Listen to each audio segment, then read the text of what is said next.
পরে আল্লাহ পাকের ফরমান অর্ডার জারি হয়ে যাবে। আজরাইল ফেরেশতা এসে যার মউতের সময় হয়ে যাবে সঙ্গে সঙ্গে তার রূহটা কবজ করে নেবে। লা ইস্তাখিরুন, দেরি করা হবে না। সাআতান, একটা মুহূর্ত। ওয়ালা ইস্তাকদিমুন, এবং একটা সেকেন্ড কারোর জন্য আগেও হবে না, একটা সেকেন্ড পরেও মউত হবে না, একটা সেকেন্ড আগেও হবে না। এই যে সাআতান লা ইস্তাখিরুনা সাআতান ওয়া লা ইস্তাকদিমুন, এই সাআতান শব্দের অনেক মানে রয়েছে। এই সাআতান শব্দের ব্যাখ্যা মুফাসসিরিনরা তাফসীর বিশারদরা করেছেন যে একটা নিঃশ্বাস ছাড়তে যতক্ষণ সময় লাগে, চোখের পাতা খুলতে কিংবা বন্ধ করতে যতক্ষণ সময় লাগে, বোঝানোর জন্য বলছি মুখের হাটা খুলতে কিংবা বন্ধ করতে যতটা সময় লাগে, কয়েকটা সেকেন্ড, 1 সেকেন্ড কি 2 সেকেন্ড পরে চোখের পাতাটা খুলতে বা পড়তে পারা যায়। আপনি নিঃশ্বাস ছাড়ছেন, দমটা নিয়েছেন, দমটা ছাড়বে, একটা সেকেন্ড কয়েক সেকেন্ডের মধ্যে হয়ে যাবে। আমার আল্লাহ বলছে যদি হায়াতে না থাকে তাহলে একটা সেকেন্ড তোমাকে দম ফেলতেও দেওয়া হবে না। ওই জন্য দেখবেন অনেকের মৌত হয়, কারো চোখের পাতা খোলা রয়েছে, কি হয় কি হয় না, অনেকের মৌত হয় দেখবেন গালটা হা করা রয়েছে, বন্ধ হয় না, চোখটা খোলা রয়েছে, বন্ধ হয় না। অনেকের দেখবেন নাকটা কেমন হয়ে রয়েছে, মানে দমটা ভেতরে আটকে গেছে, নিঃশ্বাসটা ফেলার সময় হয় না। আল্লাহ পাক এর দ্বারা বোঝায় যে দেখো যদি তোমাদের ওই চোখের পাতাটা বন্ধ হওয়া পর্যন্ত হায়াত থাকতো তাহলে বন্ধ করতে পারতে, ওটাও নিজেদের ইচ্ছাই করতে পারবে না। আপনি মনে করলেই যে চোখের পাতাটা খোলা থাকবে, ইন্তেকালের পরে আত্মীয় স্বজন, পাড়া প্রতিবেশী, দেশবাসী দেখবে কেমন দেখতে খারাপ লাগছে, আজরাইল একটা সেকেন্ড দাও চোখের পাতা বন্ধ করি, মুখটা হা হয়ে থাকলে দেখতে খারাপ লাগবে একটু বন্ধ করি না। যদি অর্ডার থাকে চোখের পাতা বন্ধ হওয়ার আগে যদি মৌতের নির্ধারিত সময় হয়ে যায় তাহলে আপনার আমার মৌতটা ওইভাবেই হয়ে যাবে। নিঃশ্বাসটা ফেলার আগে, শ্বাস নিয়েছি, প্রশ্বাসটা নিঃশ্বাসে রূপান্তরিত করার আগে যদি মৌতের ফরমান আল্লাহ পাক রব্বুল আলামিনের তরফ থেকে হয়ে যায় তাহলে ওই অবস্থাতেই আপনার আমার মৌত হয়ে যাবে। ওই অবস্থাতে 1 নম্বর পয়েন্ট, কুল্লু নাফসিন যায়কাতুল মউত, সবারই মউত হবে। 2 নম্বর পয়েন্ট, কার কখন মউত হবে কেউ জানে না, আর যখন হবে একটা সেকেন্ড আর দেরিও হবে না, একটা সেকেন্ড আগেও হবে না। আমরা অনেক সময় মনে করি তাই তো নদিয়ার এই কৃষ্ণনগর জেলা হাসপাতালে না দেখিয়ে যদি কলকাতায় নিয়ে যেতাম মনে হয় ভালো হয়ে যেত, কি ভেলোরে নিয়ে গেলে মনে হয় ভালো হয়ে যেত, ব্যাঙ্গালোর নিয়ে গেলে মনে হয় ভালো হয়ে যেত। আমরা অনেক সময় বলে দিই না যে নিয়ে গেলে মনে হয় মরতো না, বেঁচে যেত, বলবেন না নাউজুবিল্লাহ? হ্যাঁ, আপনি যতক্ষণ না ইন্তেকাল হচ্ছে চেষ্টাটা করতে হবে, এটা খুব ক্লিয়ার বুঝবেন, কিন্তু আপনি বলতে পারবেন না নিয়ে গেলেই বেঁচে যেত। কারণ আমার আল্লাহ বলছে একটা সেকেন্ড পরেও যেমন কারো মৌত হয় না, আবার একটা সেকেন্ড হায়াত থেকে কারো কেটে নিয়ে আগেও হয় না। ওই বাহানায়, ওই ওসিলায়, ওইভাবেই তার মৌত হবে, এটা গ্যারান্টি ছিল, আল্লাহ পাকের তরফ থেকে নির্ধারিত ছিল। কাতাবাল্লাহু মাকাদিরাল আরদ মাকাদিরাল খলক, আল্লাহ পাক রব্বুল আলামিন সমস্ত মখলুকাতের তাকদীরগুলোকে অনেক আগে নির্ধারিত করে দিয়েছেন। ক্বাবলা আইয়াখলুকাস সামাওয়াতি ওয়াল আরদিন, আসমান জমিন সৃষ্টির আগে থেকেই আল্লাহ পাক নির্ধারিত করে রেখেছেন। তাহলে মৌতটা ওইভাবেই হবে, কিন্তু যেহেতু আমরা জানি না কিভাবে হবে, আপনাকে যতক্ষণ শ্বাস ততক্ষণ প্রয়াস, চেষ্টা করতে হবে। এই ডাক্তার দেখাচ্ছেন, আল্লাহ পাক তো মানা করেননি, আপনি করতে পারবেন, তবে বলা যাবে না ওখানকে নিয়ে গেলেই ভালো হয়ে যেত, ইন্তেকালের পরে আর বলা যাবে না, আগে আপনি চেষ্টা করবেন। তো যেটা বলছিলাম, আল্লাহ পাক মরণ সবারই হবে, কখন হবে কেউ জানে না, আর যখন হবে আর সময় পাবো না। আপনি চাষ করেছেন, নষ্ট হয়ে গেছে, আপনি আরেকবার চেষ্টা করতে পারবেন। একটা ব্যবসায় লস হয়ে গেছে, আর একটা ব্যবসা আপনি ট্রাই করতে পারবেন। একবার এক্সাম দিয়েছেন, পরীক্ষা দিয়েছেন, ভালো রেজাল্ট হয়নি, আরেকবার চেষ্টা করতে পারবেন। আপনি বিবাহ শাদী এক জায়গায় দিয়েছে, আল্লাহ পাক রব্বুল আলামিনের হুকুম ফায়সালা কি ছিল আপনি আমি জানি না, তো কোনো কারণে সংসারে মনোমালিন্য হয়েছে, হয়তো আপনার আপনার সংসার জীবন সুখের হয় না, বলছি না করতে হবে, তো অনেক ক্ষেত্রে হয়, আবার দ্বিতীয় ট্রাই হয়। কিন্তু আপনার শরীর অসুস্থ হয়ে গেছে, আপনি ছোট ডাক্তার দেখালেন, বড় ডাক্তার দেখাচ্ছেন, আবার দেখাচ্ছেন MBBS, MD, FRCS লন্ডন দেখাচ্ছেন, আপনি বিভিন্নভাবে ট্রাই করছেন, আপনি সুযোগ পাবে, কিন্তু আপনার কিডনি নষ্ট, আল্লাহ পাক হেফাজত করুন, খারাপ হয়ে গেছে, ফুসফুস লিভার খারাপ হয়ে গেছে, শরীরের কোনো একটা পার্টস খারাপ হয়ে গেছে, অ্যাক্সিডেন্ট করে ফেলেছে। আপনি চেষ্টা করলে আল্লাহর হুকুম যদি থাকে, হায়াত যদি থাকে, আপনি সুস্থ হতে পারবেন। কিন্তু আপনার আমার রুহুটার মেয়াদ শেষ হয়ে গেছে, জানের মেয়াদ শেষ হয়ে গেছে, হায়াত শেষ হয়ে গেছে, আপনি চেষ্টা করলেও আর পারবেন না। আজরাইলকে বলবেন একটু দিয়ে দাও, আমি এত কষ্ট করে বাড়ি করলাম, একটা বছর বাড়িটাই থাকতে দাও, আমার ছেলেটাকে বড় করলাম, ছেলেটার বিবাহ দেবো বলে ঠিক হয়ে গেছে, আমার বৌমাটাকে বাড়িতে আনতে দাও। এরকম আমি বোঝানোর জন্য বলছি, আপনি বলতে পারবেন না, কোনো বাহানা চলবে না। যেই সময় আল্লাহর মউতের ফাইসালা এসে যাবে, ওই সময় একটা সেকেন্ড আগেও হবে না, পরেও হবে না, আপনার আমার রুহুটা কবজ হয়ে যাবে। তাহলে মরতে সবাইকে হবে, কখন হবে কেউ জানে না। আর যখন মউতের ফাইসালা এসে যাবে, ফাইদা জাআজালুহুম লা ইস্তাখিরুনা সাআতাও ওয়া লা ইস্তাকদিমুন, এক সেকেন্ড আগেও নয়, এক সেকেন্ড পরেও নয়। আর একটা পয়েন্ট হলো, আসবার সময় পর পর সিরিয়াল ধরে এসেছি। বাবা আদম আলাইহিস সালাতু ওয়াস সালামকে দিয়ে আল্লাহ পাক মানব জাতি সৃষ্টির সূচনা করেছে, মা হাওয়া আলাইহিস সালাতু ওয়াস সালামকে সৃষ্টি করেছে, তারপরে পর পর আদম সন্তানদেরকে সৃষ্টি করেছে। 1,24,000 ইখতিলাফ মতান্তরে নবী রাসূল পয়গম্বর, বিভিন্ন রিওয়ায়াত আছে, নবী রাসূল পয়গম্বরদেরকে পাঠিয়েছে, আল্লাহ পাকের মাহবুব ইমানদার বান্দাদেরকে পাঠিয়েছে। শেষতম ব্যক্তি হিসাবে দুনিয়ার জমিনে আসার সিলসিলাটা, পরম্পরাটা, ধারাবাহিকতাটা বড় আগে আসবে, তারপরে মেজো, তারপরে সেজো, না সেজো ছোট, আগে দাদা এসেছে, তারপরে বাপ চাচা এসেছে, তারপরে বড় ভাই এসেছে, মেজো ভাই এসেছে, সেজো ভাই, ন সেজো ভাই, ছোট ভাই, তারপরে আপনার আমার সন্তানেরা এসেছে, সন্তানেরা আসার পরে নাতি পুতি এসেছে, এইভাবে পর পর এসেছে। কিন্তু আজরাইল মালাকুল মউত আলাইহিস সালাতু ওয়াস সালামের কাছে আপনি আমি বলতে পারবো না, আমার ভাই তো আগে এসেছিল, বড় ভাই, আমি তো বাড়ির সবার ছোট, আমার রুহুটা কেন আগে কবজ করতে এসেছো? কেউ বলতে পারবে যে ওখানে তো যাওয়ার সিরিয়াল আমার বড় ভাইয়ের, ওখানে যাওয়ার সিরিয়াল তো আমার চাচার, আমার বাপের, আমার দাদু হায়াতে রয়েছে। অনেক সময় দাদা দাদি দুনিয়াতে হায়াতে থাকে, নানা নানি হায়াতে থাকে, কিন্তু আপনার আমার জন্য নাতি পুতিকে চলে যেতে হয়। বড় ভাই দুনিয়ায় থাকে, ছোট ভাইয়ের মউত এসে গেলে ছোট ভাইকে চলে যেতে হয়। তাহলে জানি না কখন যেতে হবে, পর পর দুনিয়াতে আসব, কিন্তু পর পর সিরিয়াল ধরে যাওয়ার কোনো ব্যবস্থা আমার আল্লাহ রাখেনি। কখনো পর পর সিরিয়াল ধরে নেবে, আবার কখনো ছোটকে বড়র আগে নিয়ে দেবে। ওই জন্য আপনাকে আমাকে ইমানদার অবস্থায় সব সময় মউতের জন্য তৈরি থাকতে হবে। ইমানদার যদি প্রকৃত হন, গোরস্থানে শোয়ার জন্য তৈরি থাকতে হবে। যেমন আপনি আমি তৈরি থাকি, কবে কি বিপদ আপদ আসবে অ্যাডভান্স কিছু আমরা ব্যবস্থা করে রাখি, বিপদ আপদ বালা মুসিবতে কাজে লাগবে। ঠিক সেই রকম মৌত হয়ে গেলে আর কোনো সুযোগ হবে না, মরণের পরের জীবনটা গোরস্থানে কাটাতে হবে। ওই গোরস্থানটা কি হবে? আখিরাতের প্রথম মঞ্জিল কবর, আলামে বারজাকে কাটাতে হবে।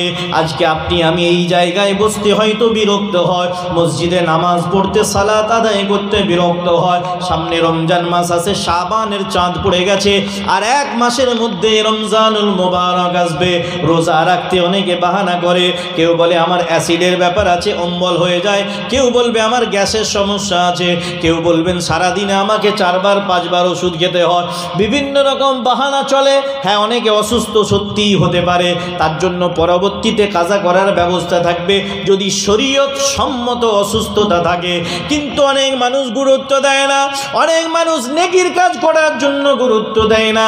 আজকে যারা কবরস্থানে শুয়ে রয়েছে, আজকে তারা কিন্তু বুঝতে পারছে, তারা একটা সুযোগ যদি পায়, একটা সিজদা করার সুযোগ যদি পেত, একটা জলসার মাহফিলে বসার সুযোগ যদি পেত, একবার সিজদা করার সুযোগ যদি পেত, একটা রোজা আদায় করার সুযোগ যদি পেত, কোরআনুল কারীম তেলাওয়াত একবার করার যদি সুযোগ পেত, আল্লাহর দরবারে একটু নিজের গুনাহ মাফের ইস্তেগফার করার সুযোগ যদি পেত, দয়ার নবী বিশ্ব নবী রাহমাতুল্লিল আলামিন নবী আমার বললেন, আল মাইয়িতু ফিল কবরি কাল গরীকি ফিল মাই, কবরে থাকা মৃত ব্যক্তির অবস্থা এমন যেমন কাল গরীকি ফিল মাই, পানিতে ডুবন্ত ব্যক্তি যেমন ডুবার সময় হাবুডুবু খেতে খেতে বন্যার সময় নদীতে কিংবা বড় পুকুরে পানিতে ডুবন্ত ব্যক্তি ডুবতে যাচ্ছে, এই অবস্থায় ওই ব্যক্তিটা যাকে পায় তাকে আঁকড়ে ধরে বাঁচতে থাকে। একটা খড়কুটো যদি পায়, গাছের একটা পাতা কিংবা ডালও যদি পায়, সেটাকে আঁকড়ে ধরে বাঁচার জন্য, জান বাঁচানোর জন্য চেষ্টা করে। আমার বিশ্বনবী তামাম বিশ্ব জগতের সবচেয়ে বড় পণ্ডিত, তামাম বিশ্ব জগতের সমস্ত বিজ্ঞানীদের চেয়েও বড় বিজ্ঞানী আমার দয়ার নবী বিশ্বনবী রাহমাতুল্লিল আলামিন বলছেন, উদাহরণ দিচ্ছেন কত সুন্দর, আল মাইয়িতু ফিল কবরি কাল গরীকি ফিল মাই, কবরের মধ্যে মৃত ব্যক্তির হালত অবস্থাটা এমন হয়ে যায় যেমন কোনো পানিতে ডুবন্ত ব্যক্তির অবস্থা হয়ে যায়। সে যেমন হাবুডুবু খেতে খেতে যে কোনো কিছুকে অবলম্বন করতে শুরু করে যান বাঁচানোর জন্য, কবরের ব্যক্তির হালতটাও ঠিক ওরকম, যে কোনো পরিস্থিতিতে কবরের আযাব থেকে বাঁচার জন্য চেষ্টা করে, তখন আর উপায় থাকবে না। এখন আমাদের উপায় আছে, আল্লাহ রুহুটা ভেতরে রেখেছে, রুহুটা এখনও বেরোয় না। এখন আমরা দোগাছি ডাবটিপাড়া গোরস্থানে আপনি যাই না, যাদের হায়াত শেষ হয়ে গেছে তারা গেছে, তাদের জন্য আপনি আমি সব রেসানি করছি আল্লাহর হুকুমে। তাদের জন্য নেক সাদকাগুলো, নেক আমলগুলো, নেক দান খায়রাতগুলো আল্লাহর জন্য যেটা করবেন, আল্লাহকে রাজি খুশি করার জন্য, আল্লাহ পাকের দরবারে যদি কবুল হয়, যদি আপনি আমি ইখলাসের সঙ্গে, খুলুসিয়াতের সঙ্গে, লিল্লাহিয়াতের সঙ্গে আল্লাহকে রাজি খুশি করার জন্য যদি আল্লাহ পাকের হুকুম, বিশ্বনবী সাল্লাল্লাহু আলাইহি সাল্লামের সুন্নাতের ইত্তেবা করে, ইত্তেবায়ে রাসূল করে, তরিকা অনুযায়ী যদি চলতে পারি, তাহলে আল্লাহ পাকের দরবারে কবুল হওয়ার সম্ভাবনা থাকবে।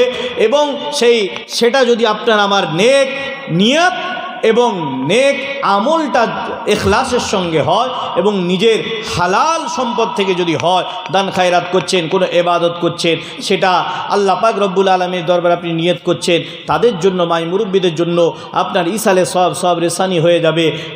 তারা ওটার জন্য তাকিয়ে থাকে আর নিজের পরিস্থিতির জন্য ভাবিত থাকে। তারা আফসোস করে, একটা যদি সুযোগ পেতাম, যেমন আমরা সুযোগ পাচ্ছি, কিন্তু আপনি আমি সেই সুযোগটা কাজে লাগাতে সবাই গুরুত্ব দিই না। আল্লাহ পাক রব্বুল আলামিন আপনার আমার হায়াতটা শেষ হয়ে গেলে সবাইকে কবরে শুতে হবে। আজকে তিনতলা বাড়ি বিল্ডিং যারা, তাকেও মাটির নিচে কবরে শুতে হবে। আলো নাই, বাতি নাই, সঙ্গী সাথী বিছানা কিচ্ছু নাই, তাকেও শুতে হবে। আর একজন জন্মজুর যে খেটে খায়, যার কোনো ঘর নেই, শীতের সময় ফুটপাতে অনেক মানুষ ঘুমায়, তাকেও কিন্তু মাটির কবরে বিনা বিছানায়, বিনা ডিজাইনের, বিনা সেলাইয়ের, বিনা পকেটের কাপড়, একই কাপড়, ওই কাফন নিয়ে শুতে হবে। দুজনের অবস্থা তাই আখিরাতে যাওয়ার পরে একই, কিন্তু আপনার আমার ঈমান আমলের পার্থক্যের কারণে কবরের হালতটাও পার্থক্য হয়ে যাবে। সবাইকে যেতে হবে। ওই জন্য কবি বলি, হারিয়ে যাব একদিন আমি রবনায় ভুবনে চিরদিন, হারিয়ে যাব একদিন আমি রবনায় ভুবনে চিরদিন, মরে যাব একদিন আমি রবনায় দুনিয়ায় চিরদিন, ক্ষমা করে দিও তোমরা আমায়, মাফ করে দিও তোমরা আমায়, ভুল করে থাকি যদি কোনো দিন, হারিয়ে যাব একদিন আমি রবনায় ভুবনে চিরদিন। বাঁশবাগানে বা গোরস্থানে, বাঁশবাগানে বা গোরস্থানে হয়তো দেবে মোরে কবর, বাঁশবাগানে বা গোরস্থানে হয়তো দেবে মোরে কবর, তোমরা মাই যাবে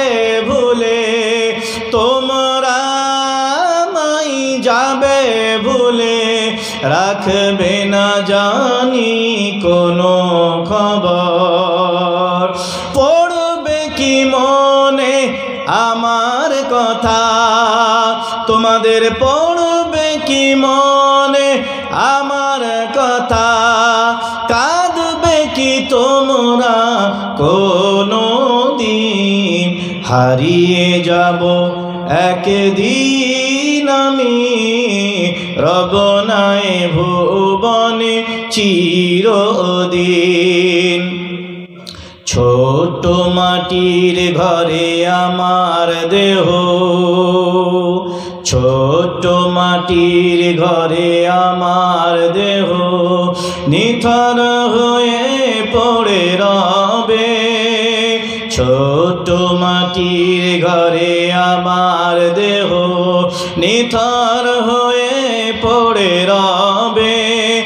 আধার কবরে আলোর জ্যোতি, আধার কবরে আলোর জ্যোতি, কেহ নাহি কভু জ্বালবে। তোমরা থাকবে না জানি কেউ আমার পাশে, তোমরা থাকবে না জানি কেউ আমার পাশে। কবরে কাটাবো একা আমি রাত্রি দিন, হারিয়ে যাব একদিন আমি রব নাই ভুবনে চিরদিন। মরে যাব একদিন সবাই, থাকবে না কেউ দুনিয়ায় চিরদিন। ক্ষমা করে দিও তোমরা আমায়, মাফ করে দিও তোমরা সবাই। ভুল করে থাকি যদি কোনো দিন, হারিয়ে যাব একদিন আমি রব নাই ভুবনে চিরদিন। কবি বলছেন সবাইকে যেতে হবে।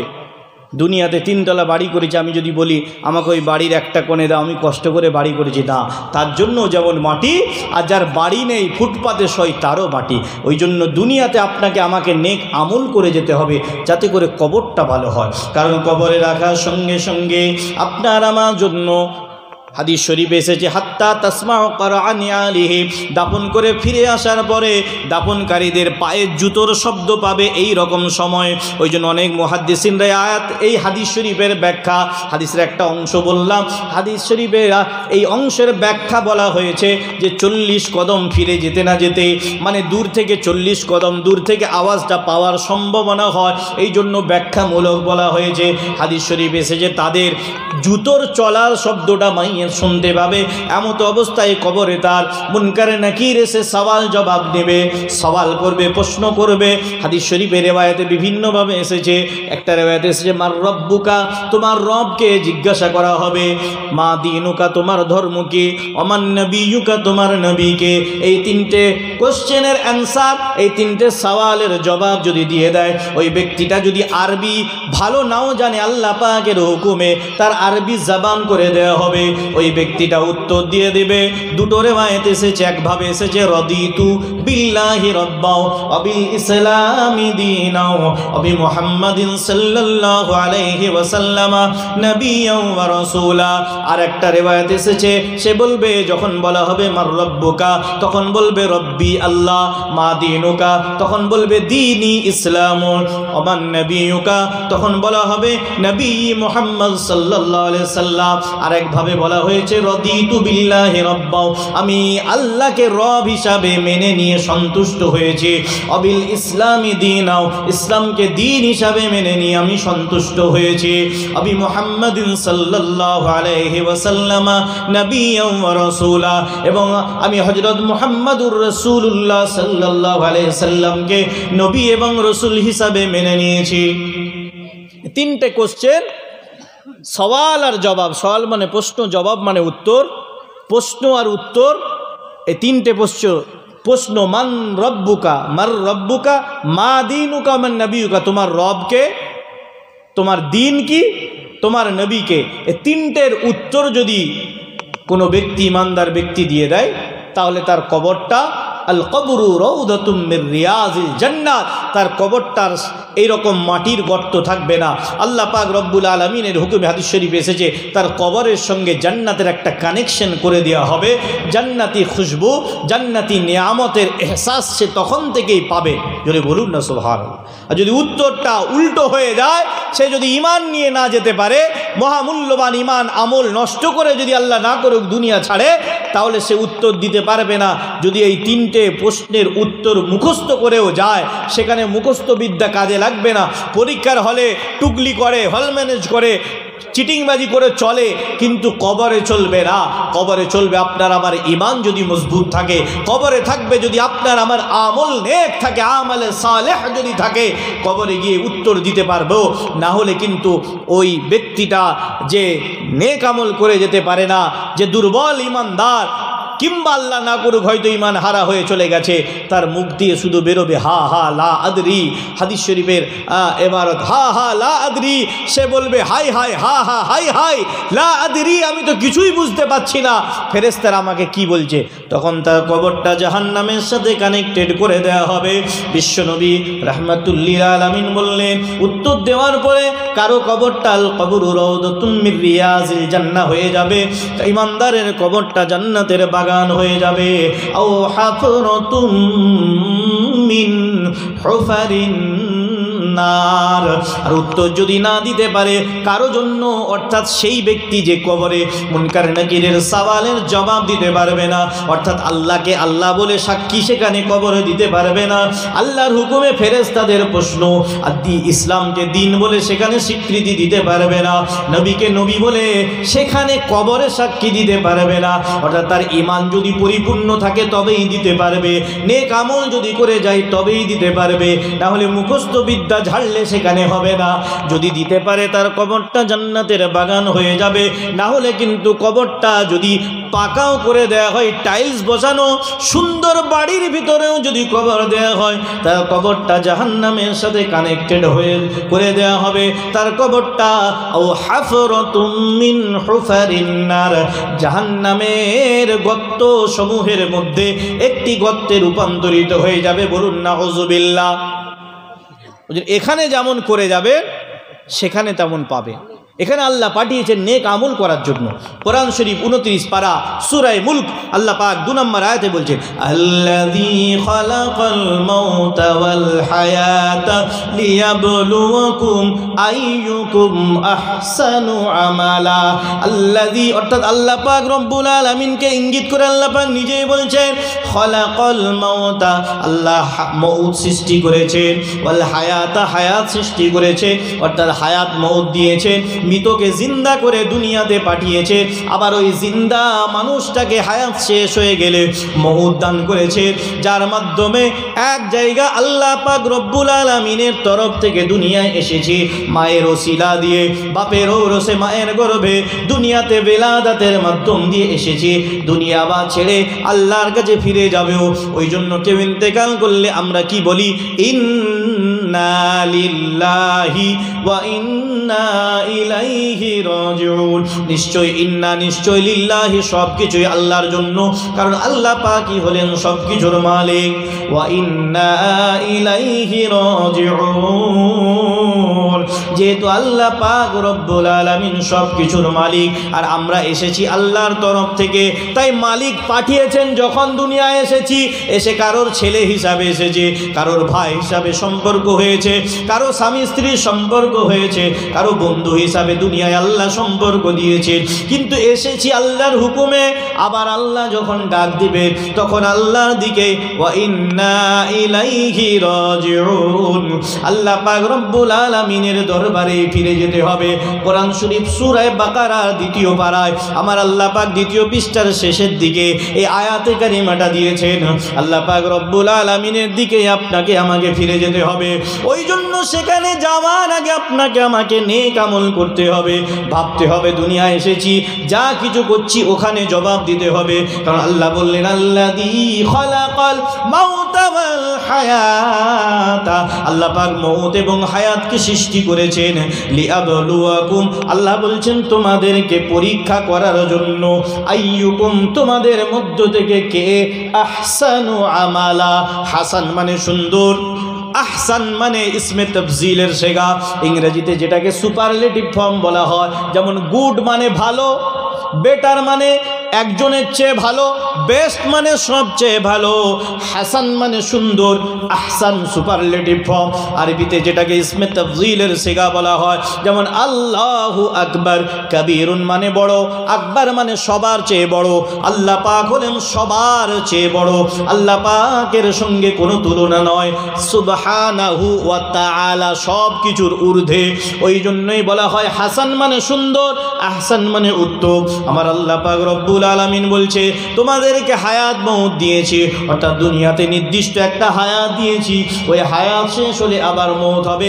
এই মাঝখানের সময়টা দুনিয়াতে এমনি কাটিয়ে দেওয়ার জন্য নয়, শুধু দুনিয়াদারি করে কাটিয়ে দেওয়ার জন্য নয়, শুধু দুনিয়াদারি করে কাটানোর জন্য নয়। আপনি বলবেন তাহলে ইসলাম কি কাজ করতে মানা করছে? না, চাষ করেন চাষি, ব্যবসায়ী ব্যবসা করুন, চাকরিজীবী চাকরি করুন, হালাল পদ্ধতিতে রোজগার করুন, ছেলেপুলে পরিবার পরিজন আত্মীয়তা সামাজিকতা রাষ্ট্রীয় দায়িত্ব সব পালন করুন, কিন্তু শরীয়ত সম্মতভাবে হালাল পদ্ধতিতে আপনি করুন। তবে দুনিয়া কামাতে গিয়ে আখিরাতটা ভুলে গেলে হবে না। আমার আল্লাহ বললেন পরীক্ষা করার জন্য আমি আল্লাহ হায়াত দিয়েছি এবং তারপরে মউত দেব, লিয়াবলুয়াকুম, তোমাদেরকে পরীক্ষা করার জন্য। আইয়ুকুম, তোমাদের মধ্য থেকে কে আহসানু আমালা, নেক আমল করো, ভালো আমল করো। অন্যভাবে আল্লাহ পাক রব্বুল আলামিন 27 পারায় আমার আল্লাহ পাক রব্বুল আলামিন বলেছেন, এই আয়াতটা কমন আয়াত, অনেকেই আমরা শুনে শুনে মুখস্থ হয়ে গেছে। ওমা খালাকতুল জিন্না ওয়াল ইনসা ইল্লা লিয়াবুদুন। আমার আল্লাহ বলছেন তোমাদেরকে আমি আল্লাহ সৃষ্টি করেছি, জিন এবং ইনসানকে। আল্লাহ পাক জিন ইনসান হলো মখলুকাতের মধ্যে শ্রেষ্ঠ দুটো মখলুকাত, ওই জন্য আমার আল্লাহ পাক তাদের দুজনের নাম বলেছে। ইনসান মানে আমরা সমস্ত মানব জাতি, আর জিন জাতিকে সবাই জানে। আল্লাহ পাক রব্বুল আলামিন বলছে আমার ইবাদতের জন্য সৃষ্টি করেছে। এবার ইবাদতটাকে আপনি চাষি চাষ করেন যদি হালাল পদ্ধতিতে করেন, আপনি যদি আল্লাহর হুকুম বিশ্ব নবীর তরিকা অনুযায়ী করে, আপনার চাষ করাও হবে। ব্যবসায়ী ব্যবসা করবে, ইসলামের নীতি অনুসারী করবেন, আল্লাহর হুকুম রসুলের তরিকা অনুযায়ী যদি করতে পারে, তাহলে আপনার দুনিয়াদারিও হবে, সেটাই আল্লাহর দরবারে ইবাদত হিসাবে গণ্য হয়ে যাবে। দুনিয়ার কাজও হবে, সেটাই আবার আপনি ইবাদতের সওয়াব পাবেন। যেটা বলবেন না সুবহানাল্লাহ। আল্লাহ পাক ইসলামকে আমার আপনার জন্য সহজ করেছে। কোরআন বলছে ইউরিদুল্লাহু বিকুমুল ইউসরা ওয়ালা ইউরিদু বিকুমুল উসরা। আল্লাহ পাক বান্দার জন্য সহজ করতে চান, সহজতা পছন্দ করেন, বান্দাকে কষ্টে ফেলতে চান না। একাধিক জায়গায় এই টাইপের আয়াত এসেছে, লা তুকাল্লাফু নাফসান ইল্লা উসআহা। আল্লাহ পাক রব্বুল আলামিন কোনো নাফসের উপরে, কোনো ব্যক্তির উপরে, তার কোনো মখলুকের উপরে, তার কোনো বান্দার উপরে এমন কিছু চাপিয়ে দেন না যেটা তার জন্য বহন করা, যেটা তার জন্য পালন করা খুব কষ্টকর হবে। আল্লাহ পাকে এমন দেন না। যদি বান্দা মনে করে করব, আল্লাহর হুকুম সব পালন করতে পারে, কিন্তু আপনি আমি পালন করার যে উদ্যোগ নেওয়া দরকার সেটা আপনি আমি করতে পারি। আপনি বলবেন কড়া কড়া কথা, এত দূর থেকে দাওয়াত করে নিয়ে এসেছি, কড়া কড়া কথা কেন বলছে? কারণ কড়া কথা যদি না বলা হয়, ওষুধ না দিলে রোগ সারবে না। যদি মিষ্টি মিষ্টি কথা বলি তাহলে হয়তো আপনার আমার রোগগুলো নাও ভালো হতে পারে। আর যদি ডাক্তার ওষুধ দেওয়ার সময় ভাবনা চিন্তা করে ওষুধটা দিলে তেতো লাগবে, খেতে কষ্ট হবে, ইঞ্জেকশন দিলে কষ্ট হবে, অস্ত্রোপচার করলে অপারেশন করলে লাগবে, তাহলে হবে না। যখন যেটা দরকার সেটা করতে হবে। আপনি আমি নামে মুসলমান হলে হবে না, কাজেও হতে হবে। আমার আল্লাহ পাক রব্বুল আলামিন কোরআন শরীফ সূরা বাকারার মধ্যে বলছেন, দ্বিতীয়বার আল্লাহ পাক রব্বুল আলামিন বললেন, বিসমিল্লাহির রহমানির রহিম, ইয়া আইয়ুহাল্লাযীনা আমানু দুখুলু ফিস সিলমি কাফা। হে ঈমানদারেরা, উদখুলু, তোমরা প্রবেশ করো, ফিস সিলমি, ইসলামের মধ্যে, কাফাতান, পরিপূর্ণভাবে। ইনকমপ্লিট মুসলমান হলে হবে না। নাম আমার আপনার আমার মুসলমান, বছরে দুবার ঈদুল ফিতর ঈদুল আজহার নামাজ আদায় করি, কেউ ইন্তেকাল করলে জানাজা পড়ি, আপনি আমি গরুর মাংস খাই, এটার নাম মুসলমান নয়। আপনার আমার খাতনা হয়েছে, এগুলো এক একটা ইসলামের হুকুম, আহকাম, রুকুন আর কার।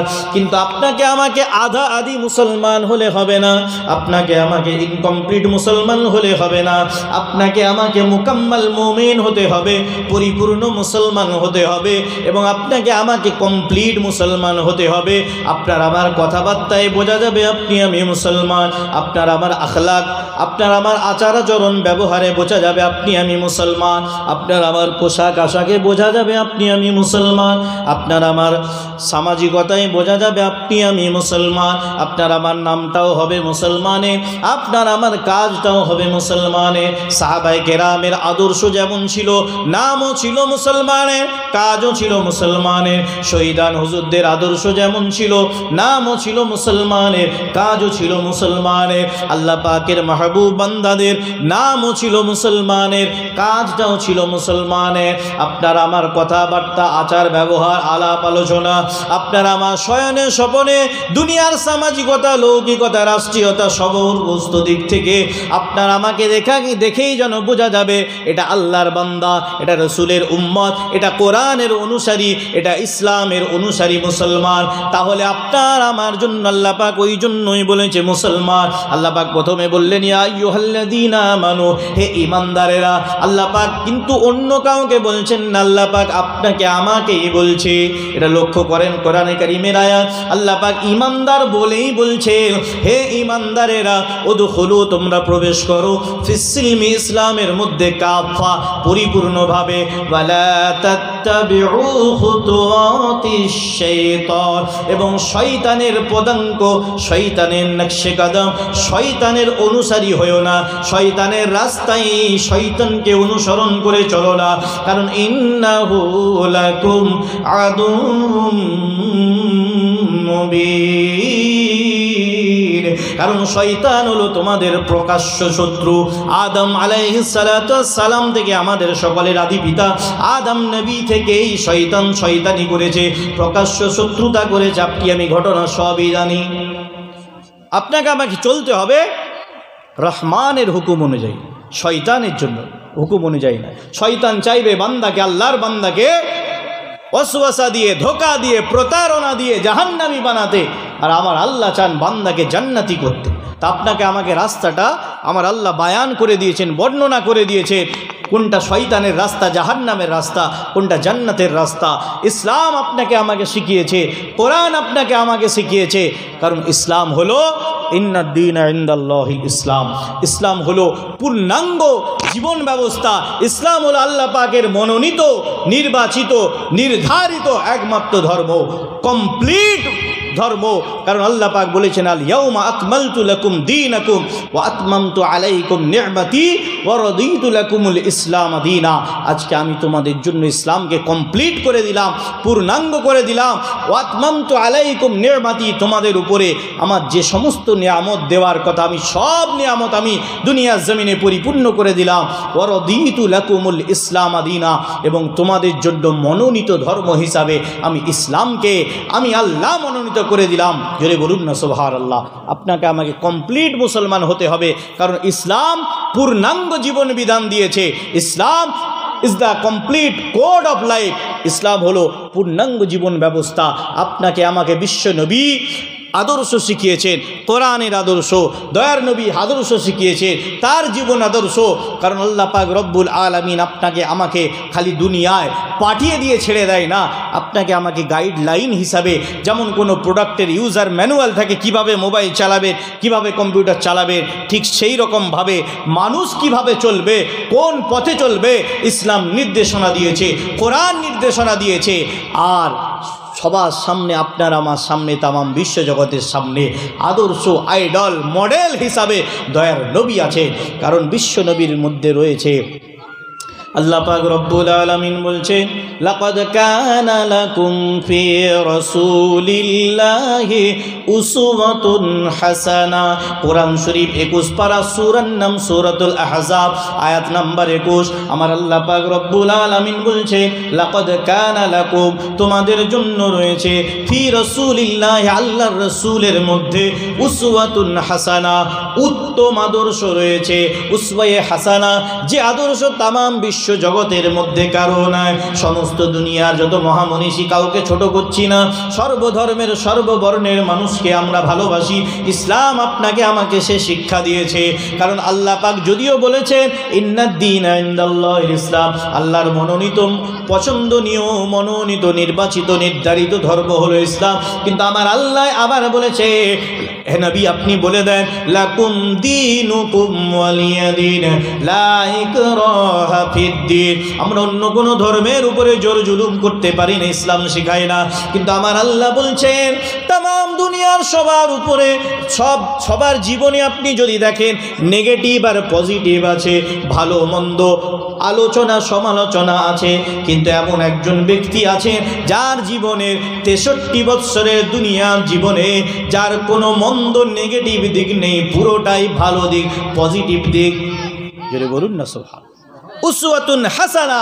আবার কোরআনের 29 পারা সূরা কলাম, যেটা নুনুল কলামে ওয়া ইয়াসতুরুন শুরু হচ্ছে, ওর সম্ভবত 4 নম্বর আয়াত আল্লাহ বলছেন ওয়া ইন্নাকা লাআলা খুলুকিন আযীম।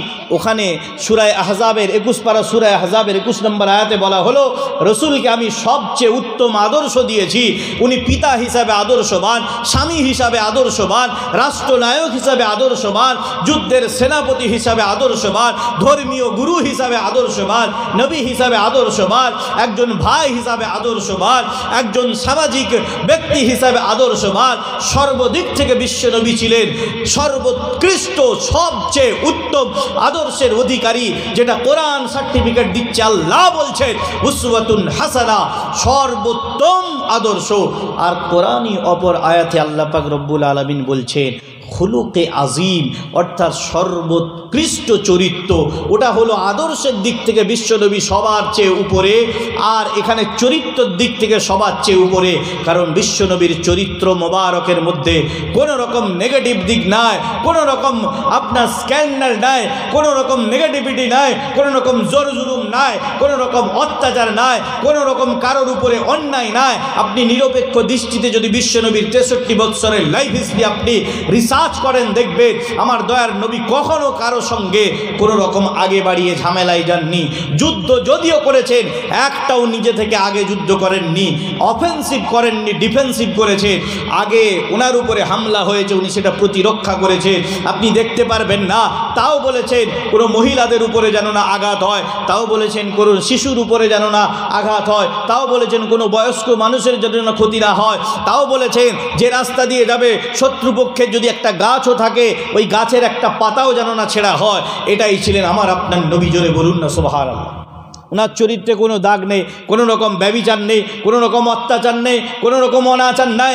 এমনকি তামাম বিশ্বে এত রেকর্ড আছে, আপনি অবাক হয়ে যাবেন। একটা ব্যক্তির 63 বৎসরের জীবনে দুনিয়ার জমিনে সবার মুখ দিয়ে হয়তো অনিচ্ছাকৃতভাবে কখনো মিথ্যা কথা বেরিয়েছে। বিশ্বনবী রাহমাতুল্লিল আলামিন, আপনি আমি তো উম্মতে মুহাম্মাদি হিসাবে আমাদের গর্ব হওয়া দরকার। রাহমাতুল্লিল আলামিনের উম্মত হয়েছি, যে নবীর 63 বৎসরের দুনিয়ার জীবনে 63 বৎসরের জীবনে বিশ্ব রেকর্ড হয়ে গেছে, জবান থেকে একটা মিথ্যা কথা বেরোয়নি। সুবহানাল্লাহ। আল্লাহ পাকের দেওয়া খুলুকে আজিম, আল্লাহ পাকের দেওয়া উসওয়ায়ে হাসানা, সেই নবীর উম্মত আপনি আমি হয়েছি। যে নবীর উম্মত হওয়ার জন্য আল্লাহ পাক রব্বুল আলামিন আপনাকে আমাকে বলেছেন কুনতুম খায়রা উম্মাহ, তোমরা হলে সর্বশ্রেষ্ঠ জাতি। সেই নবীর উম্মত হয়ে আপনার আমার চলা পড়া, আপনার আমার আদর্শটা আদর্শবান রসুলের উম্মত হতে হবে। রসুলের সিরাত, রসুলের সুরাত, রসুলের জীবনী আপনাকে আমাকে পড়তে হবে, জানতে হবে। এবং শুধু জানলে হবে না, ওয়াজ নসিহতের মাহফিলে আলেম ওলামাদের জবান থেকে শুনছেন, বিশ্বনবীর জীবনী পড়ছেন, সিরাতের কেতাব, তারিখের কেতাব, হাদিস শরীফ, আপনি কোরআনুল করিম থেকে শুনছেন, হাদিস থেকে সুন্নাহ থেকে শুনছেন, আপনাকে শুনে সেইভাবে নিজেদের জীবনটা গড়তে হবে। তাহলে কি হবে? দুনিয়াও কামিয়াব, আখিরাতেও কামিয়াব। আল্লাহ পাক নিজেই শিক্ষা দিচ্ছেন, বান্দা দোয়া চাও, রব্বানা আতিনা ফিদ দুনিয়া হাসানা ওয়া ফিল আখিরাতি হাসানা ওয়া কিনা আযাবান নার। আল্লাহ বলছে, বান্দা আমার কাছে দোয়া চাও, রব্বানা, হে আমাদের রব, হে আমাদের প্রতিপালক, আতিনা, আমাদেরকে দান করুন, ফিদ দুনিয়া, দুনিয়া জীবনে, আমাদের দুনিয়ার জীবনে আপনি দান করে দেন, হাসানা, উত্তম, সর্বদিক থেকে আমাদের দুনিয়া জীবনটা সুন্দর করে দেন। আল্লাহ পাক বলছে, বান্দা শুধু দুনিয়ার গাড়ি বাড়ি ধন দৌলত, দুনিয়ার ভালোটা চেয়ে তোমরা থেমে থেকো না। তারপরে দোয়া চাও, ফিল আখিরাতি হাসানা, আল্লাহ আমার দুনিয়াটাও যেমন সুন্দর করে দেয়, দুনিয়ায় যেমন ইজ্জত সম্মানের সঙ্গে ছেলে বলে বিবি বাচ্চা পরিবার পরিজন আত্মীয়তা নিয়ে সবাইকে নিয়ে চলতে পারে, লাঞ্ছিত অপমানিত অপদস্থ না হতে হয়। আল্লাহ আখিরাতের ময়দানটা আমার জন্য ভালো করে দাও। আখিরাত বলতে দুনিয়া ছাড়ার সঙ্গে সঙ্গে কবর থেকে পুরো জান্নাত যাওয়া পর্যন্ত পুরো যে একটা মঞ্জিল রয়েছে, পুরোটাই আখিরাত, পরকাল। আল্লাহ এই সব মঞ্জিলগুলো আমার জন্য সুন্দর করে দাও। ওয়াকিনা আযাবান নার, আল্লাহ আপনার আযাবে জাহান্নাম, আপনার আগুনের শাস্তি, জাহান্নামের শাস্তি থেকে আমাদেরকে হেফাজত করে নেয়। কারণ আমার আল্লাহ বলছে, বাল তুসিরুনাল হায়াতাদ দুনিয়া, 30 পারা সূরা আলার মধ্যে বলছে, হ্যাঁ দুনিয়ার মানুষ, তোমরা দুনিয়া জীবনটাকে বেশি প্রাধান্য দাও, ওয়াল আখিরাতু খায়রু ওয়া আবকা, কিন্তু জেনে রাখো দুনিয়া জীবনের থেকে আখিরাতের জীবনটা হলো উত্তম। কারণ আখিরাতের জীবনটা হলো আবকা, চিরস্থায়ী। দুনিয়া হলো ক্ষণস্থায়ী, আখিরাতটা হলো চিরস্থায়ী। একটার পর একটা মঞ্জিল হবে, কিন্তু আখিরাত শেষ হবে না, ওটা অনন্তকালের জীবন। তাই দুনিয়ার জীবনটা এটা তো মুসাফিরখানা, এ বাড়ি ভাড়া বাড়ি ছেড়ে চলে যেতে হবে আসরে। ওই যে কবরস্থানে শুয়ে রয়েছে ওই আসল বাড়ি, ওখান থেকে আল্লাহর হুকুমে হাসরের ময়দান, সেখান থেকে জান্নাত জাহান্নামের ফয়সালা। এই যে আখিরাতের কন্টিনিউয়াস একটা প্রসেস থাকবে। আল্লাহ বলছেন, বান্দা আখিরাতের জীবনটাকে প্রাধান্য দাও, কারণ দুনিয়া জীবনের থেকে আখিরাতটা এই জন্যই উত্তম। দুনিয়া জীবনের কোনো গ্যারান্টি নাই কবে শেষ হয়ে যাবে, শেষ একদিন হবে, এবং কবে শেষ হবে জানি না। আমি 60 বছর পাবো কিনা জানি না। মুরব্বীরা ভাবছে, আমার যুবক ভাইয়েরা, আমি তো 25 বছর বয়স, আমার চাচার মতো 60 বছর 70 বছর বয়স হলে মসজিদে যাব। কিন্তু আপনি আমি বড় দুর্ভাগ্য, আপনার আমার আল্লাহ এত জ্ঞান দেওয়ার পরেও কিভাবে ভাবছি আমি 70 বছর গ্যারান্টি পাবো। আমি যে আমার মুরব্বী চাচা জানের মতো, আমার দাদু জান, আমার আব্বা জানের মতো 70 বছর বয়স পাবো, তারপরে আল্লাহর ঘরে নামাজ আদায় করব, আল্লাহর হুকুম পালন করব, এই গ্যারান্টিটা আমার আল্লাহ দিয়ে পাঠাননি। আমি জানি না কবে ডাক আসবে, কিন্তু ওখানে আপনাকে আমাকে ভালো কাটাতে হবে। এই জন্য আপনাকে আমাকে সবসময় রেডি থাকতে হবে। ইন্তেকাল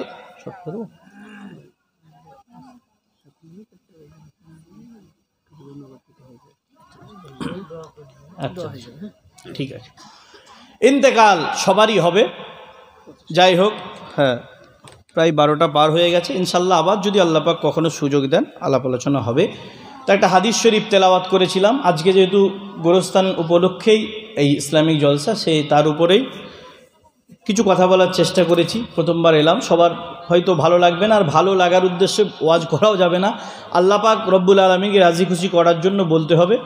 হ্যাঁ, যদি কিছু কাজে লাগে, দুকতা আমল যদি করতে পারেন তাহলে উভয়ের কাজে লাগবে। আপনি কিছু নেক আমল করলেন, আপনি সওয়াব পাবেন, আমিও তার নেক আমল করার ওসিলা হিসাবে যদি আল্লাহ পাক আমাকে কবুল করেন তাহলে আমিও হয়তো একটু সওয়াব পাবো, এই আশাতে। তো ইদা মাতাল ইনসান, মুসলিম শরীফের একটা হাদিস, ইদা মাতাল ইনসান ইনকাতা আনহু আমালুহু ইল্লা মিন সালাসাতিন, মানুষ যখন ইন্তেকাল করে যায় তখন তার সমস্ত আমলের রাস্তা বন্ধ হয়ে যায়। ভালো লোক হলেও আর নিজে থেকে কাজ করার ক্ষমতা নাই, যেহেতু রুহুটা চলে গেছে, যেটা দিয়ে শুরু করেছিলাম। আর খারাপ মানুষ হলেও গোনা করারও সরাসরি ক্ষমতা নাই, কিন্তু আল্লাহ পাক রহমানুর রহিম, গফুরুর রহিম, দয়ালু দয়াবান, মেহেরবান, দয়ার সাগর, করুণার সাগর, উনি বান্দাকে জান্নাত দেওয়ার জন্য কিছু রাস্তা ইনডাইরেক্টলি খুলে রাখেন, সরাসরি নয়, ঘুরিয়ে ইনডাইরেক্টলি কিছু আল্লাহ পাক রাস্তা খুলে রাখেন। হাদিস শরীফের এই বর্ণনা এসেছে 3টে রাস্তা। একটা ইল্লা মিন সাদাকাতিন জারিয়া, সহিহ মুসলিমের হাদিস। একটা হলো সাদকায়ে জারিয়া, মসজিদ, মাদ্রাসা, গোরস্থান, ঈদগাহ, কোথাও পানির কষ্ট আপনি পানির ব্যবস্থা করলেন, কোথাও যাতায়াতের রাস্তার কষ্ট আপনি জায়গা দিলেন, এই সমস্ত জনকল্যাণমূলক কাজ যেখানে হবে সেই জায়গাতে আপনি যদি দান করে যেতে পারেন, জায়গা দিতে পারেন, অর্থ দিতে পারেন, পরিশ্রম করতে পারেন, আপনি কবরে চলে যাবেন।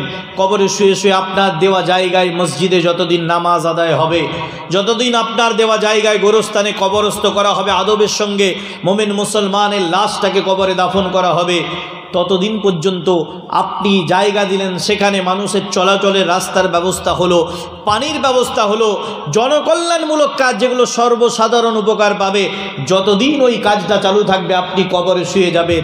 সাদাকাতুন জারিয়া, নদীর পানি যেমন কন্টিনিউয়াসলি ধারাবাহিকভাবে প্রবাহিত হয়েই যায়, বয়েই যায়, শেষ হয় না, আল্লাহর হুকুমে আপনি কিয়ামত পর্যন্ত সাদকায়ে জারিয়া হিসাবে সওয়াব পাবেন। এটা হলো 1 নম্বর রাস্তা।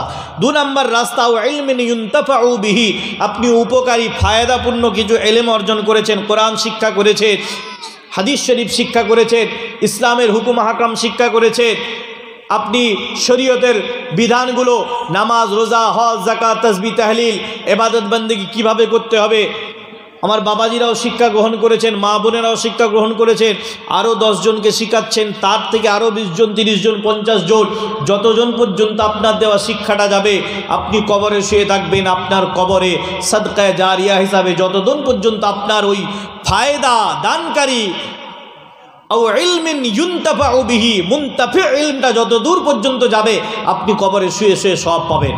3 নম্বর, আও ওয়ালাদিন সালিহ ইয়াদউ লাহু, আপনি দুনিয়া থেকে চলে গেছেন, আপনার সন্তান, নেককার সন্তান আপনাকে ভুলে না। আজকে যেমন দোগাছি এলাকার মানুষ, আপনার বাপ মা, নানা নানি, দাদা দাদি, আত্মীয় স্বজন কবরে শুয়ে আছে, তাদের জন্য 2টো হাত তুলে আপনি আমি যেন দোয়া করছি, তাদের জন্য দান খায়রাত করছি, তাদের জন্য কেউ জায়গা দিয়েছেন গোরস্থানে, কেউ তাদের জন্য নিয়ত করে আপনি মসজিদে দান করছে, আপনি মাদ্রাসায় দান করছেন, কোরআনের চর্চার জন্য, হাদিসের চর্চার জন্য, আপনি তাদের জন্য যেটা করছেন সেটা তাদের জন্য সাদকায়ে জারিয়া হিসাবে পৌঁছাচ্ছে। আবার আপনি দোয়া চাইছেন নামাজের শেষে আল্লাহর দরবারে, নিজের জন্য চাইছেন, বাপ মায়ের জন্য চাইছেন, আল্লাহ দোয়া শিক্ষা দিচ্ছেন। কোরআন শরীফ সূরা বনী ইসরাঈল 15 পারা, রব্বির হামহুমা কামা রব্বায়ানি সগীরা, বান্দা দোয়া চাও, আল্লাহ আপনি আমার বাপ মায়ের উপরে সেভাবে রহম করুন, রহমত বর্ষণ করুন, দয়া করুন, করুণা করুন, যেমনভাবে রব্বায়ানি, আমার বাপ মা আমাকে সগীরন, আমি যখন ছোট ছিলাম, দয়া মায়া মমতা স্নেহ ভালোবাসা দিয়ে আমার বাপ মা নিজে না খেয়ে আমাকে খাইয়েছে, নিজে ছোট ডাক্তার দেখিয়ে আমাকে স্পেশালিস্ট ডাক্তার দেখিয়েছে, নিজে রাত্রে না ঘুমিয়ে আমি অসুস্থ ছিলাম, আমার মাথার সামনে জেগেছিল। আল্লাহ আমার বাপ মা যেমন ছোটোবেলায় আমাকে আদর দিয়ে, রহমত দিয়ে, স্নেহ দিয়ে, ভালোবাসা দিয়ে আমাকে বড় করেছে, আল্লাহ আপনি তো রহমানুর রহিম, আল্লাহ আপনি তো গফুরুর রহিম, আপনার তো রহমতের, দয়ার, করুণার কোনো কমতি নাই। আল্লাহ নিজে শিক্ষা দিচ্ছেন 15 পারা সূরা বনী ইসরাঈল আয়াত। আপনি আমি এই দোয়াটা অনেকেই জানি, রব্বির হামহুমা কামা রব্বায়ানি সগীরা। তার আগে অনেক বড় আয়াত আছে, তার আগে একটা শব্দ আল্লাহ দিচ্ছে, অকুল, বলুন। বিশ্বনবীকে বলতে বলছেন, মানে সবাইকে বলছেন, বান্দা বলো আমি আল্লাহ, আমার কাছে এইভাবে দোয়া আছে, আল্লাহ আপনি আমার বাপ মাকে তার চেয়েও বেশি রহমত দিয়ে আপনি হেফাজত করুন। জোরে বলুন না সুবহানাল্লাহ। সন্তান যখন বাপ মায়ের জন্য দোয়াটা চাইবে, আল্লাহর হাবিব বলছেন, আওয়ালাদিন সালিহি ইয়াদউ লাহু, সহিহ মুসলিমের রিওয়ায়াত, যে যখন নেককার সন্তান তার বাপ মায়ের জন্য দোয়া চাইবে, ওই দোয়াটা আল্লাহর দরবারে কবুল হয়ে যায়। বলুন না সুবহানাল্লাহ। তাই আপনারা চেষ্টা করবেন, এই মাহফিলে আপনারাই সবাই মিলে খরচা করেছেন, আপনারাই দিয়েছেন, আপনাদের মাই মুরব্বীদের জন্য কেউ জায়গা দিয়েছেন, কেউ অর্থ দিয়েছেন, কেউ পরিশ্রম করে মেহনত করে এই মাহফিল কায়েম করছেন। গোরস্থানটাকে হেফাজতের জন্য সুন্দর যাতে হয়, দাফনের জন্য সুব্যবস্থা যাতে হয়, সেই জন্য চেষ্টা করছেন, ভবিষ্যতে ভাইদের সাথে আলোচনা হচ্ছিল, হয়তো আল্লাহ যখন তৌফিক দেবেন সবাই মিলে এগিয়ে আসবেন, তখন গোরস্থানটা হেফাজতের জন্য বাউন্ডারিও পরবর্তীতে ইনশাল্লাহ আল্লাহ যদি করানো হবে। তো এই জিনিসগুলো আপনাকে আমাকে দেখতে হবে, এগুলো আপনার আমার জন্য একটা চিরস্থায়ী জিনিস, সাদকায়ে জারিয়ার কাজ। যতদিন থাকবে ততদিন আপনিও সওয়াব পাবেন, আপনি কবরে শুয়ে শুয়ে পাবেন, আপনার পরবর্তী জেনারেশন তারাও দোয়া চাইবে যে না আমাদের পূর্বপুরুষেরা, আমার বাপ চাচা, আমার দাদা দাদি, আমার মা এরা সবাই মিলে সাহায্য সহযোগিতা করে এত সুন্দর একটা কাজ করে গেছে। এই জন্য আপনারা আজকের এই মাহফিলে অনেক খরচা আছে, তো ভাইয়েরা চাঁদাপত্র আপনারা যা দিয়েছেন যথেষ্ট তুলেছেন। আমি খালি বলবো, আমি মুসাফির মানুষ, অনেক দূর থেকে এসেছি, প্রথমবার আপনাদের এখানে এলাম, সেই সুদূর পশ্চিম মেদিনীপুর একদম বর্ডার থেকে। তো সেই জন্য আমি বলবো যে কিছু আপনারা মা বোনেদের কাছ থেকেও, বাচ্চা ছেলেরা হয়তো যাবে কমিটির তরফ থেকে, আপনাদের কাছেও ওয়াদা হিসাবে নয়, কোনো প্রতিশ্রুতি হিসাবে নয়, নগদ যার কাছে যেমন আছে 50 টাকা, 100 টাকা, 10, 20 যে যেমন খুশি মনে আপনারা দেবেন। আমাদের কমিটির ভাই আপনারা যাবেন না, ওরা এসে দিয়ে যাবে। আচ্ছা আচ্ছা আচ্ছা, আপনারা একটু এসে একটু দিয়ে যান।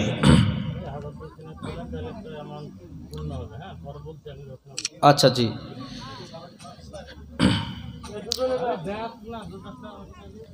তারা ভরা ওই নীল আসমান দেখে জোড়ায় প্রভু আমার প্রাণ।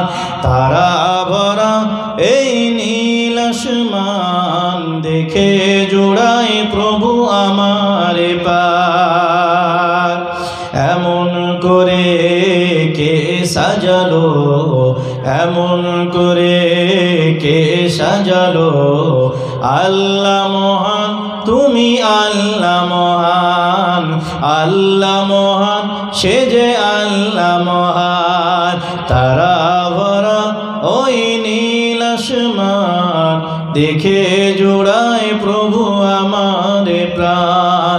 তারা ভরা ওই নীল আসমান দেখে জোড়ায় প্রভু আমার প্রাণ। এমন করে কে সাজালো, এমন করে কে সাজালো, আল্লাহ মহান সে যে আল্লাহ মহান, আল্লাহ মহান সে যে আল্লাহ মহান।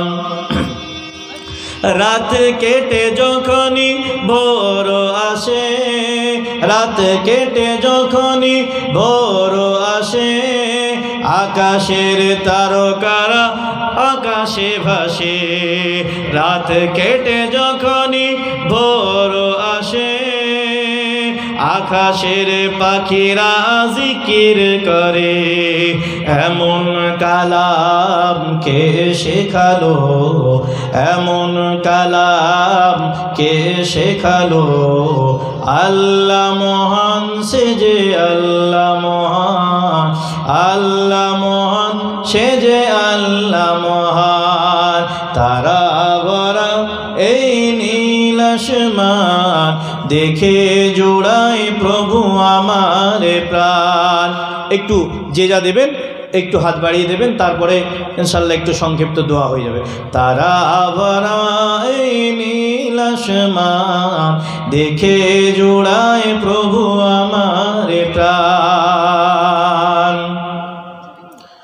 দিনের আলোতে দিন কেটে যখনই রাতি আসে, দিন কেটে যখনই রাতি আসে, আকাশের তারারা আলোয় ভাসে, আকাশের তারারা আলোয় ভাসে। এমন চমক কে দেখালো, এমন চমক কে দেখালো, আল্লাহ মহান সে যে আল্লাহ মহান, আল্লাহ মহান সে যে আল্লাহ মহান। তারা ভরা ওই নীল আসমান, এক ভাই 500 টাকা, মাশাআল্লাহ, আল্লাহ কবুল করে। তারা ভরা ওই নীল আসমান দেখে জোড়ায় প্রভু আমার প্রাণ।